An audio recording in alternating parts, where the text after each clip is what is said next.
Hi everybody, my name is Ron Eisenberg and I'd like to share with you our Saas journey with CDK here at CyberArk. So let's start. So like I said, I'm Ron Eisenberg. I'm currently Cloud Software Architect here at CyberArk.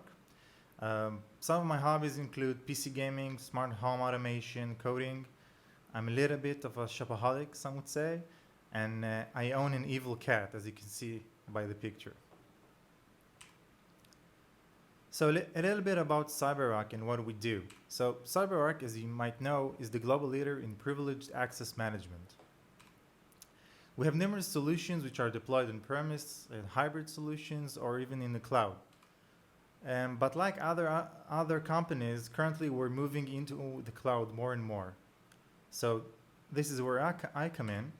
I actually had the privilege of joining one of the most interesting projects here at CyberArk this year, which is a pure serverless project, Python based, and it's strictly on AWS, not multi-cloud, but just AWS.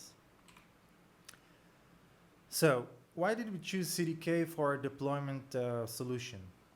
So at the beginning, we looked at CloudFormation, and we found it to be too low level and too complicated. So we started to look at other frameworks. We looked at serverless and Terraform. So as you might know, serverless and Terraform, they require you to write YAML files, JSON file, or use the HCL, which is a proprietary language. Now, to me as an engineer, I find it less readable, it's harder to debug, and it has a steeper learning curve to learn all the quirks, all the configurations that you need to learn in Terraform serverless. One other issue is that it's not AWS backed, so new services or new services configurations and options might not be available as soon as possible. And another thing is that the main advantage of these frameworks is the multi-cloud support. But since we're going to be strictly AWS deployed, this advantage actually dissipated. So we then started to take a look at CDK.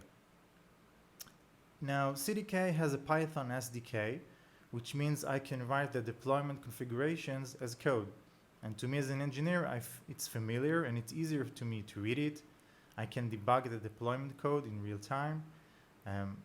It has a shorter learning curve, and the fact that it's AWS backed will mean that it will get all the support and all the new bells and whistles as the new services get published. So we started to work with CDK. Now, it wasn't, it took us some time to get the ball running, right? And to get the ball going. It wasn't as easy as we thought. We encountered some issues, we opened some GitHub issues, and we found a missing feature in CDK. And we wanted to create lambdas with custom dependencies, and it was a feature that was still under development, and we couldn't wait, so we had to develop something for ourselves. And we started working. And things started clicking, right? We had a meeting with CDK team, and they answered some of the questions. We implemented some of the missing features that we required. Some new features came out, and we started clicking and started to work.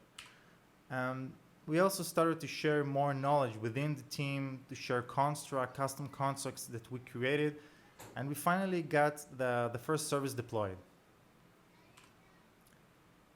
So, to me, the first time that I actually realized how great CDK was when I was working on the Audit Service POC.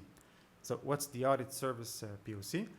The Audit Service is basically a big data ingestion pipeline for audits, for logs.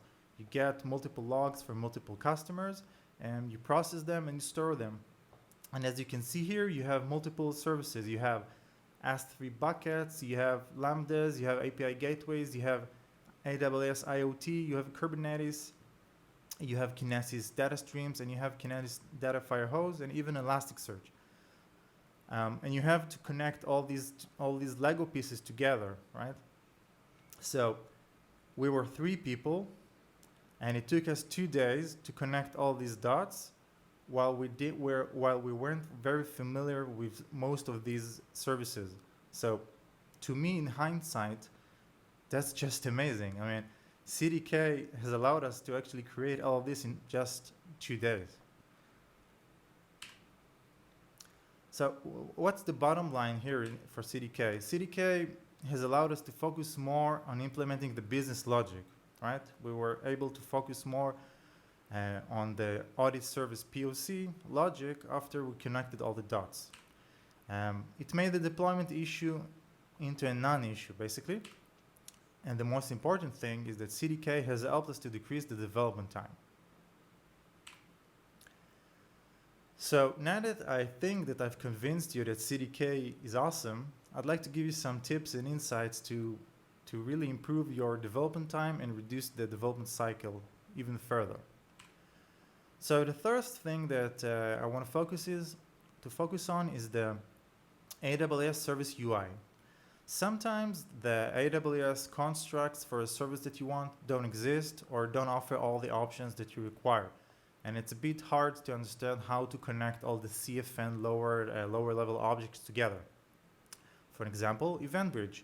EventBridge, you don't have an EventBridge construct. You need to create an event bus, a rule destination, and connect it all together. So it's easier to go into the EventBridge service page in the AWS UI and try to create the EventBridge yourself, and then you will see how everything is connected, and it will be easier for you to connect the CFN objects by yourself. So this is very helpful. I've used this numerous times. Another thing is, don't be scared to use CFN lower level, right? You don't always have to use the higher abstraction level constructs. Sometimes you just need the lower level CFN classes because they offer more options. For an example, S3 buckets with more advanced object retention options, you have to use the lower level CFN class, which is just okay, just a bit harder to configure, but sometimes you just have to get it done.